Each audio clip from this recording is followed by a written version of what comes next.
நீயே? நான் யூடி ஸ்டுடியோ மட்டும் ஒரு 80K மேல இருக்கு சரி. யூபிஐ அப்புறமேட்டு வந்தது யூபிஐ இதெல்லாம் வந்து ஒரு 150க்கு மேல வந்திருக்குண்ணா. 1.5 லட்சம். எங்க இந்த 1.5 லட்சம்? 1.5 லட்சம் வீட்டுக்கு ஃப்ரிட்ஜ், வாஷிங் மிஷின் ஆ அதெல்லாம் எல்லாம் வாங்கி போட்டுருக்கேண்ணா. சரி. வேற? அப்புறமேட்டு கடன் கொஞ்சம் ஐபேட் நான் டியூ போட்டு எடுத்தேன்ல, அது ஒரு ஆமா. 40,000 மேல கட்டியிருக்கு. உனக்கு தான் M4 வாங்கி கொடுத்துட்டாங்களே. M4 பிசி வாங்கி கொடுத்துட்டாங்களே. இல்லண்ணா நான் போய் M2 வந்து இஎம்ஐல தானே போட்டு எடுத்தேன் ஃபர்ஸ்ட் நான் ஆமா. ஸ்டார்டிங். நான் M4 போய் பிராக்டிஸ் பண்றேன். ஆண்டா. M4 M4ல M4 வாங்கணும்ண்ணா. ஆ பிசி மட்டும் தான். பிசி. பிசி ஏசி வாங்கி கொடுத்தாங்கண்ணா. பிசி ஏசியும் எவ்வளோக்கு?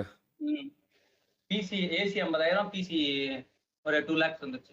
2 லேக்ஸா? 2 லேக்ஸ்க்கு பிசி வாங்கின நீ? ஆமாங்கண்ணா. 2 லேக்ஸ் பிசி வாங்கி பிஜிஎம் மட்டும் விளையாண்டுருக்கியா? 150 தான் 150 மட்டும் தான் பிசி வாங்கினேன். 150 60 மீதி வந்து டேபிள் அந்த அரேஞ்ச்மெண்ட்லாம் அதுக்கு தனியா 1 lakh மானிட்டர் தனியா.